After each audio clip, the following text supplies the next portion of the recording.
What's up guys, Fi here, and today we're going to be going over when to pick Sivir. So we're going to be going over things like why you would pick her anyway, what she's good at, what she's bad at, who's good with her, and what champions are good against her as well. Just a reminder, you have a week left to enter for the June giveaway for 2 lots of $10 RP, and you also have a week left to join in for next month's Patreon stuff. The kind of stuff that will be happening on Patreon next month will be another RP giveaway over there. There'll be lessons, playing rank 5s with me, just hanging out with me. There's loads of different things, and it's also a way of supporting me, but I'll leave links to both of them down below. So anyway, let's start with why would you pick her anyway. So her biggest strengths are that her ultimate is overpowered. Like, it's a really game-changing ultimate that you can either escape with or you can catch people with. She has good damage early in the lane phase, good damage mid, and also good damage late game as well. The spell shield is something that is completely unique to her and is a really important part of her kit for keeping her safe because she does have pretty short range. She has good poke and wave clear, huge AoE damage in fights, and she is a lane bully with huge kill potential if you play her right.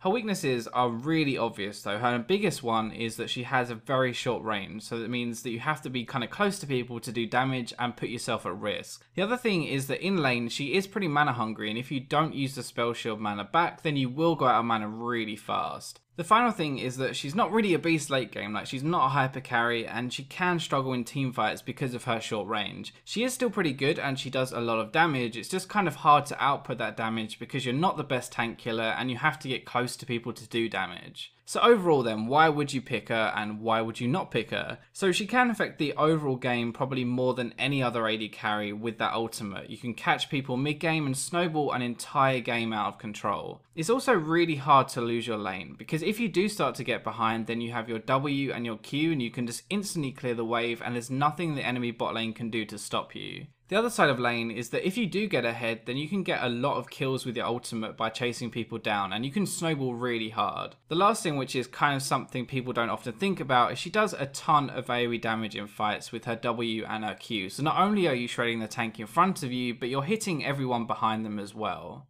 So why not then? Well, the biggest thing, as I said, is her short range. You are going to struggle with that a little bit, and it takes a little bit of getting used to and good reactions on your spell shield. The biggest why not is actually like a playstyle issue. It's not really Sivir, it's just that you have to be proactive in what you're doing in the game. You can't just sit back and let the game unfold because you're not this hyper carry, so you need to be proactive mid game, you need to group, you need to use your ultimate, and you need to catch people. Okay, so that kind of covers why you would ever pick Sivir over every other AD carry, but now we're going to go over what she's good with and also what she's bad against. Now Sivir is like an immobile carry, she's just like Jinx, she has no innate dash or anything like that, but she doesn't need as big of a front line as Jinx does. Now Sivir is not a hyper carry and she doesn't have as much damage as the other ADs, so you want to make sure that you have a high damage mid laner or a high damage top laner. So when we're looking at role specific stuff, the front lines, this is kind of looking at the top and the jungle picks. Things like Maokai and Malphite in the top lane are good, and Sejuani in the jungle, because you can run at them with your ultimate, lock them down with their crowd control, let everyone catch up, and then kill them. The other side of this are kind of the carry laners like Irelia, Riven, and Wukong. Now these champions want to get to the back line, and your ultimate will make them so fast that they can run past the enemy front line easily, so it actually enables them to do their job even better. When we're looking at the mid lane, it's kind of the same idea as Jinx. You either want someone keeping you alive or a threat that they have to focus. Before, we'd lean more to the champions that could protect you so you could kill everyone, but this time we're more interested in the diving, heavy burst champions or assassins. Now as we said earlier, the mid game plan is to the ultimate and catch people, like that is you in a nutshell. Now that doesn't really fit with poke champions or sustained damage champs. We want to catch them with the ult, blow them up straight away and win the fight. So champions like Annie, LeBlanc, Diana, Katarina, anything with burst damage is really good with you. So when we're thinking of champions that you're bad against, it's like Sivir has a lot of AoE damage as we said earlier, but she doesn't really have a great way of dealing with huge front lines. So if a team is so tanky that you can catch them with your ultimate but you can't kill anyone before the rest of their team arrives, then you're in really deep poop right there. Like, you've blown all of your cooldowns and they're still alive. So in the top lane, it's things like Maokai who can absorb all that damage, or it's things like Irelia, Jax, Jarvan who can jump onto you and kill you without you escaping. The junglers that are just too tanky to really get through are Gragas and Sejuani, for example, and also things like Rek'Sai who can just stick onto you and make your life really difficult. Finally, for the mid lane, like Sivir is a hard engaged champion, right? And the mid laners that are good against that are poke champions that can poke you before you get the chance to engage. So like Xerath, Kog'Maw, even Orianna to some extent as well are really good against Sivir.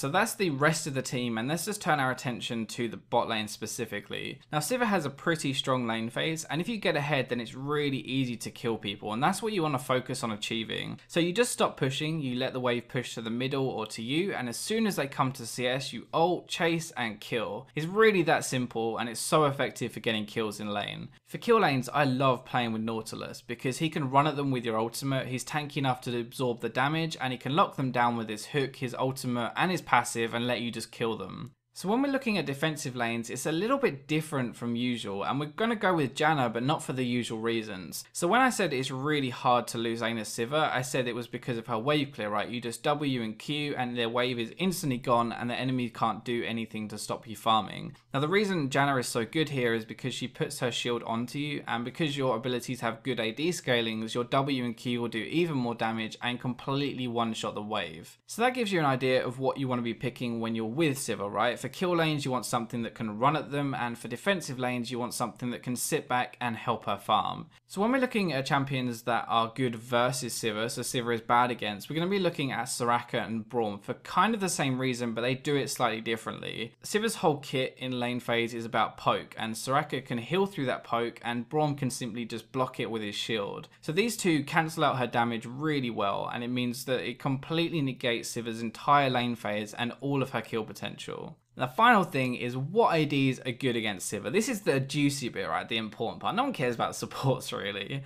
Anyway, so the ADs I think are good against Sivir are Draven, Jinx and Vayne. Now Draven and Jinx are kind of the same thing, that they rely heavily on their auto attacks to do damage, and part of Sivir's kit is her spell shield, and the way she wins trades is by blocking your main damage ability, and simply Draven and Jinx don't have an ability that does damage, their autos do. So Draven and Jinx work around the same mechanic, right? They can't be abused by the spell shield, but Vayne is actually slightly different, and Vayne just wins a flat out fight. Now Sivir needs some time, she wants to poke people down, and she's not really good in an all-in fight if she doesn't poke first in lane. Her stealth really screws Sivir over because she can tumble dodge her Q, and the other thing is because Sivir has such short range, you have to get really close to Vayne to do any damage, at which point Vayne can just ult and then you're basically screwed. Okay, so that should give you a really good idea now of why you would pick her, why you wouldn't pick her, what you'd pick her with, and what you would pick against Sivir. I hope you guys found that interesting, and let me know what champion you want to see next. I'm thinking maybe of a Kalista or Vayne when to pick video, but let me know what you'd actually prefer to see. As always, that is all for this video, but I'll catch you next time.